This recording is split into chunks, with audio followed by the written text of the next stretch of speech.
Alright guys, welcome back to the Reptile Room. Today, we're going to talk about the Rhino Iguana. You've had a couple of requests about my take on keeping the Rhino Iguana. This will be like the species spotlight on the Cyclura Cornuta, the Rhino Iguana. For starters, this enclosure is only for Roni, and it is 8 feet wide, 5.5 feet deep, and 8 feet tall. And multiple light fixtures. Actually, they're about to get upgraded, which I figured this was a great time to go ahead and talk to you guys about what you need for your Rhino iguana, or any rock iguana really, as far as keeping it indoors in the Midwest and North during the winter time for sure. I really want to try to keep Roni outside this year, so we'll see if that actually happens. But this is this is his hide box over here. This top hinge is open, but right now we've got some weights holding it down, a plant actually holding it down, and it's just got a little opening down here for him to get through the coconut matting that I have on the sides. I think you guys saw me in a previous video, the build videos about this enclosure. You can find more details there. On this side over here, we've got a 40-gallon stock tank, which is filled with water, and it's running water. There's guppies in here. We've got a water pump. There's another light. I'm going to see about getting this light turned back on to light this whole area up again. He's got a level here for him to climb up on, and a level up even higher, and we'll get into that here in just a second. But we'll go over him a little bit more here before we move on. You need a lot of space for the animal to walk around and get the exercise and feel comfortable. There's hides down inside here. I'll show you. I'll bring you guys in up closer here. But there are a ton of things for them to hide in and interact with. Iguanas like the moving water, from what I understand. I've never actually seen Roni drink, which, I mean, he stays hydrated and whatnot. You see him moving around, he's just fine. But I give him fresh veggies, and he gets a lot of the moisture from there, so I'm sure that has a lot to do with it. But running water helps, so I did change up this. In here, I wanted to open it up since the guppies were taking over. Now I'm trying to figure out what to do with all these guppies, since the basilisks aren't going through them as fast as I thought they would. So if anybody's interested in doing some trading, hit me up. But we've got a lot of rock in here for him to climb on. All of this kind of helps his nails, but I'll show you a close up here of my arm. You know, his nails aren't, I mean, they're not trimmed. I don't have them trimmed right now, but he's just climbing on me, and it leaves a bunch of scratches. So be prepared for that. So here's just an overview of his enclosure from the outside here. As you can see, you've got ladders, different climbing structures for him, lizard lover lane. So I've got a couple of pipes in here. He does dig around them, and that's kind of cool. But right here is one thing that you should keep in mind. I'll give you a couple of guesses here. Well, it is poo. So I didn't show you what the poo looked like because it is a little disturbing. But you know, this is, I don't know, 18 inches of liquid that came out along with that. But yeah, pretty gross. I'm gonna actually try to get it on camera for you so you can experience it. I mean, if you wanna consider one, you do kind of want to know about that, I guess. So we've got this plant over here with all these rocks on top. There is soil down below it, but these rocks are helping to keep him from digging in it and hopefully keep it from knocking over.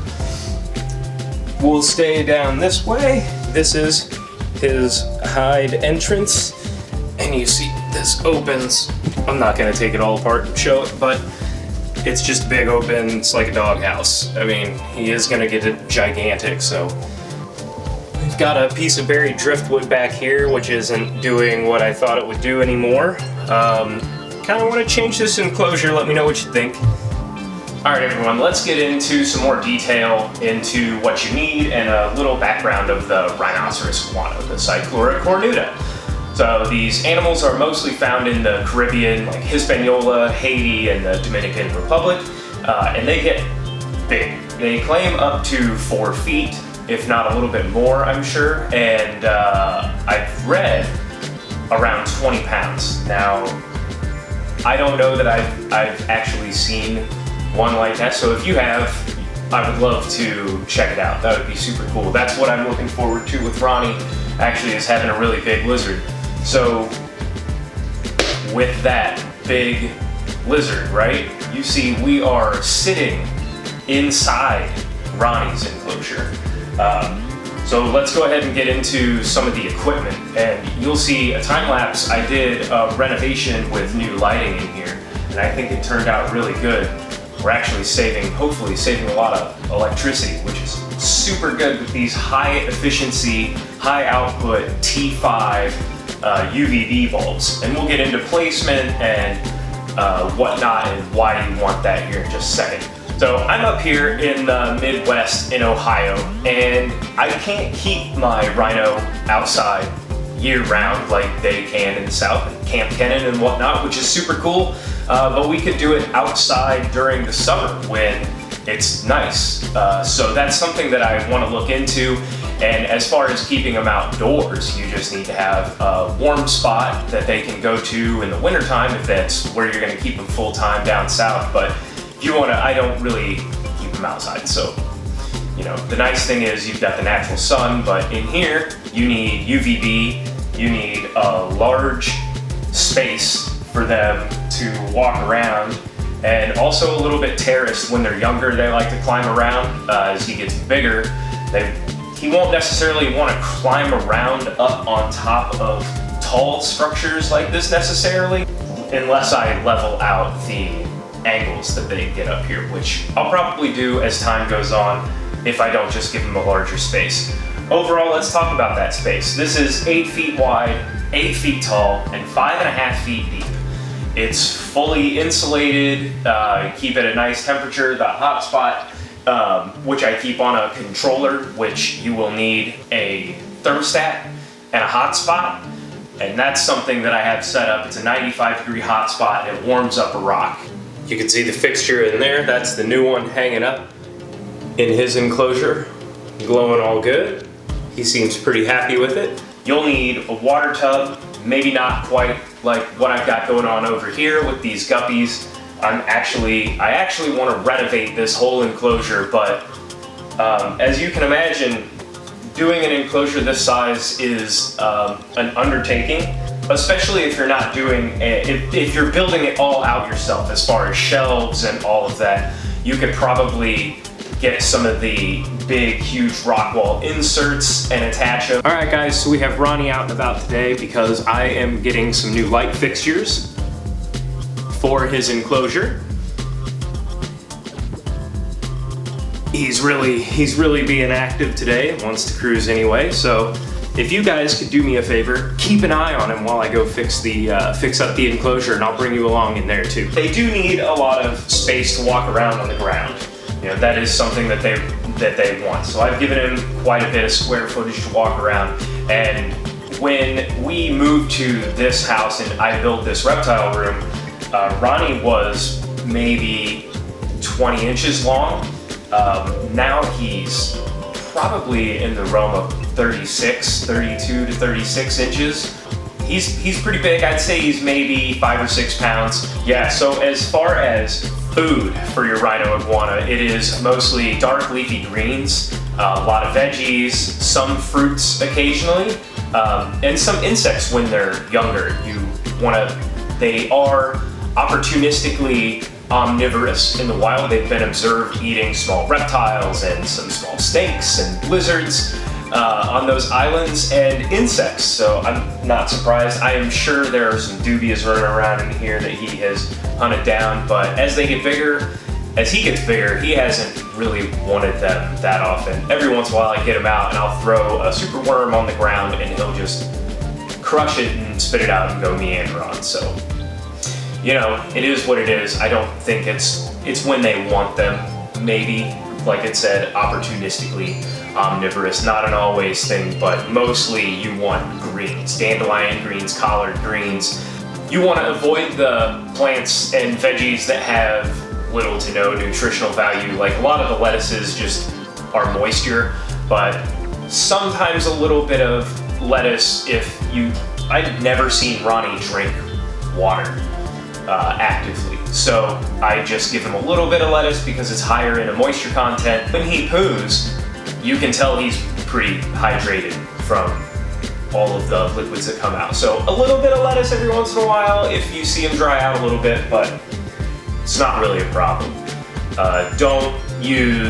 Do not feed spinach, cabbage, broccoli, sorry, I'm gonna read it right off here, Brussels sprouts, corn, kale, celery, the lettuces again. They have oxalates, which are calcium binders, and they will remove the calcium from that. And that's what your reptile needs, especially indoors. They need a higher amount of calcium. You want to sprinkle some calcium powder on them and vitamins along with your UVB, which needs to be set at a certain depth.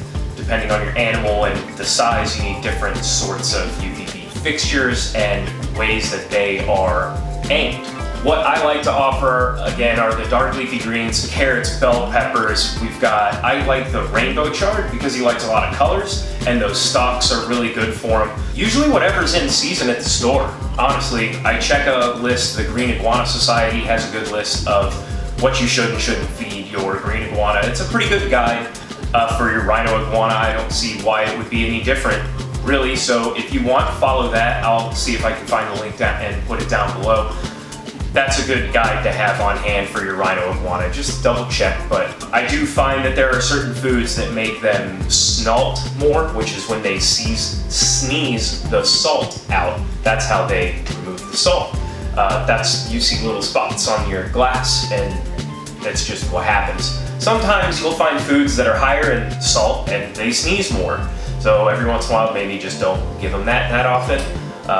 I haven't figured out which ones those are. I think it's a little bit seasonal, but he definitely likes his carrots and blueberries and strawberries and, bananas in moderation. As they get bigger, they can have a little bit more. And when they're younger, you want to keep it to the greens. You can also give an iguana pellet diet or like a tortoise grassland diet pellet a little bit in conjunction with the leafy greens and everything. A couple other pieces of equipment I have are, I guess that I didn't mention, I just take for granted, are your food dishes that you want to keep clean. You've got tongs. I need a net. I have filters. Well, other than that, I've got a spray pump, like a mister little pump thing, which you should definitely get if you have enclosures in general. It's way easier just to hose them down instead of using a cup of water. Well, I was hoping that Roni was gonna come out here and hang out with us during this while I talked, but he hasn't really come out. So I'm gonna tell a couple of stories about him that I have, and hopefully they can help you decide if the Rhino Iguana is the right animal for you in your home, because it is a large enclosure. When I got him, he was maybe 12 inches long, a little tiny guy, hatchling, a little bit older than a hatchling, maybe 2 months old, 3 months old at that point. Got him locally at one of the reptile shows, brought him home, and actually had him in a smaller enclosure, which was still pretty large. I think it was 3 feet wide, 2.5 feet deep, and 4 or 5 feet tall. He had a lot of climbing space in there. I'll see if I can find a picture of it. He grew up in there for probably 7 or 8 months to a year before we got this place, because I always knew that he was gonna get bigger, and I had planned for a larger enclosure. In my previous house, I was just going to convert the entire, at that point, reptile room, which was not very large, into his enclosure if I was going to stay there. Got this place, and I built the whole room around this enclosure. It's insulated and all of that. One benefit of going from that smaller enclosure to this larger enclosure, it gave me the chance to get inside. I thought that would help him calm down, because in that smaller enclosure, he had hides and stuff, so he's really quick, so as a small lizard should be very fast, usually. They will run away and hide. He's very difficult to get out of his stuff, and I didn't like to yank him out of the hides and whatnot. That's traumatic. I'm trying to gain his trust. So I just typically let him come to me, and I would get him out on the windowsill that I had in that room and let him hang out. He would go back in there, but we didn't really interact that well. especially one day where I had him out. He was on my arm, and I remember he took off up my arm to my head, and I think my earlobe looked a little bit tastier, like a superworm, and he grabbed it and gave it a good little wiggle. It didn't really hurt. It took me by surprise, which I thought was very hilarious. But again, he was a little small lizard. He only made it bleed. I just got him up on top of my head. I kind of brushed him up and over, but he got on top of my head and he jumped right off into his enclosure, and it was totally fine. And he went on his day, and I went and cleaned my earlobe off, and that was the end of it. After that, we didn't really we tried to get him out, and it was a smaller space. He didn't really like it that much. He wasn't a big fan. Smaller lizards don't, it seemed like it's harder to gain their trust when the rhino was a smaller lizard, from my experience. Now, that's my experience only. And that really, when I say he was just a little bit harder to handle, it's mostly because of his size. It's just harder to get a hold of him. I don't want him to drop his tail, which they are capable of doing. I didn't want to wrestle him around or tick him off too bad or really lose his trust. You know, you don't want to do that. After that, not long after that, I built this room and we moved over here, and it was awesome. So I got in after we moved him into this enclosure, and I got into it the next day. I remember him going from on his basking spot at the time, he climbed down and just got right into my lap. So that was fantastic. So if you have the opportunity to have an enclosure that's big enough that you can get inside, make it comfortable so that you can stand up inside it. That's just tips for keeping them inside. And I would like to be able to take him outside during the summers and then let this be able to be remodeled or changed or grow these plants a little bit healthier, shutting off the hot spot and saving the UVB, because those fixtures burn out. I'm not sure how they produce the UVB, but they go bad over time. The light doesn't change necessarily, but the UVB output does. Now, let's go ahead and talk about the UVB. The fixture that I have is a 4-foot long fixture. Roni is a long lizard.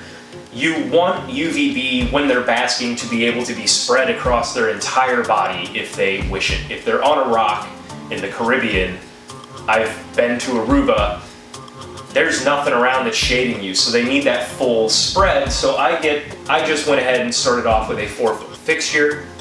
That's even what I have on top of the basilisk enclosure. If your lizard is going to be a large size, get a larger fixture and try to orient it in a way in conjunction with your shelving or your basking area that's lengthwise, so that they can fit underneath the entire bulb and take full advantage of it so that they can absorb that UVB more readily. Alright guys, so my final thoughts. Do you want a very large armor-plated lizard? I mean, that's kind of cool. That's what I want. I didn't really want a monitor lizard at the time, though I think care can be relatively similar as far as the equipment you'll need. It'll just be a change of humidity and temperature, and maybe the enclosure layout, but relatively the same size enclosure and handling and whatnot. Do you have space for a fully grown Rhino Iguana that could be upwards of 4 feet, 5 feet long maybe? I think that is potential for them to get 4 or 5 feet, 15 to 20 pounds. Are you ready for that? Are you ready for a dog size lizard? I think it would be pretty cool. That's why I have one. Free roaming in the basement or setting up the side of your house to let them roam, I think that's super cool. Just be prepared for 20 years. 20 plus year lifespan. Prepared for 20 years of salad every 2 days. That large salad. Large lizard in a large enclosure, large heating. I think it's fun, I mean, you could go to the zoo every day too if you had a zoo pass, but I like having the zoo at my house to some degree, and the zoo keeps other animals that I don't have. and the zoo doesn't have some stuff that I have. So it's kind of a cool thing. I go down there and check out the stuff that they have at the Cincinnati Zoo. It's very cool. Those guys run the local Cincinnati Herpetological Society. I'd like to see if they want to come and join me on the channel to chat about reptiles, maybe how they got into the hobby and got to where they are today. If that's something you guys would like to see me try to set up, get those guys involved, let me know down in the comments below. Let's get a lot of likes on this video. That's the overview of the Rhino Iguana. A very cool animal. There's a lot of intelligence, very rewarding to keep, I think. Super fun. You can do a lot with the enclosures. I like to tinker with enclosures and keep the animals. Interacting with them is really fun. Okay, well there's a species spotlight for you on the Rhino Iguana or Cyclura Cornuta, and I think they're awesome. Like the video, comment, please subscribe. Thanks for watching.